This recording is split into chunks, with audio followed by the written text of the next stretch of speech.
Good morning students. आज मैं आपको हिंदी व्याकरण का 4th चैप्टर जिसका नाम है शब्द और वाक्य ये समझाऊंगी। सबसे पहले हमारे पास हैं शब्द। शब्द किसे कहते हैं, ठीक है। ये देखो, जिन शब्दों का अर्थ समझ में आ रहा है उनके आगे सही का चिन्ह लगाना है। ये हमें कुछ पिक्चर्स दी हुई हैं, है ना, और इनके आगे दो दो ऑप्शन दिए हुए हैं। जो ऑप्शन सही है, जो शब्द बन रहा है, सही शब्द है, सार्थक शब्द है, उनके आगे हमें राइट टिक लगाना है। ये देखो, ये किसकी पिक्चर बनी हुई है? हाथी। और इसके सामने हमें दो ऑप्शन दिए हुए हैं, एक हाथी है और एक थीहा। कौन सा वर्ड सही है? शब्द हाथी। तो इसके आगे हमें राइट टिक का साइन लगाना है। नेक्स्ट है ताकिब या किताब। क्या है ये? किताब। किताब के आगे हमें साइन लगाना है। नेक्स्ट है रासंत या संतरा। तो संतरा के आगे हमें राइट टिक लगाना है, ठीक है। नेक्स्ट है कमल और लमक। क्या सही है? कमल शब्द सही है, ठीक है। अब नीचे देखो, ऊपर दिए गए शब्दों में थीहा, ताकिब, रासंत तथा लमक शब्दों में वर्णों का क्रम सही नहीं है, इसीलिए इन शब्दों का कोई अर्थ नहीं है।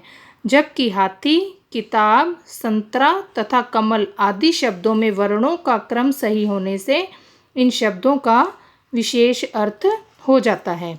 वर्णों को सही क्रम में रखने से शब्द बनते हैं, ठीक है।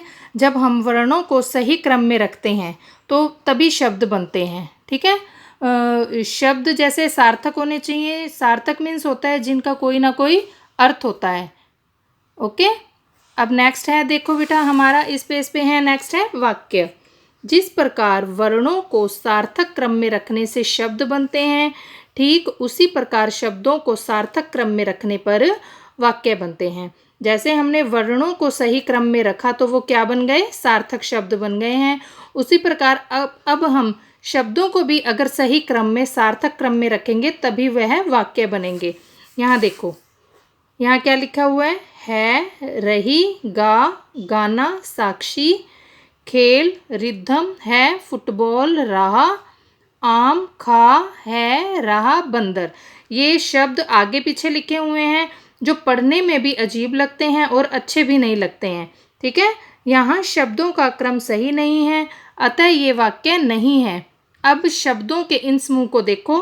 साक्षी गाना गा रही है, रिद्धम फुटबॉल खेल रहा है, बंदर आम खा रहा है ना। इनमें यहाँ पर शब्दों का क्रम सही आने से ये वाक्य अच्छे भी लग रहे हैं और पढ़ने में भी आसानी हो रही है और अच्छे लग रहे हैं। अब शब्दों को सही क्रम में रखने पर इनका अर्थ स्पष्ट हो जाता है।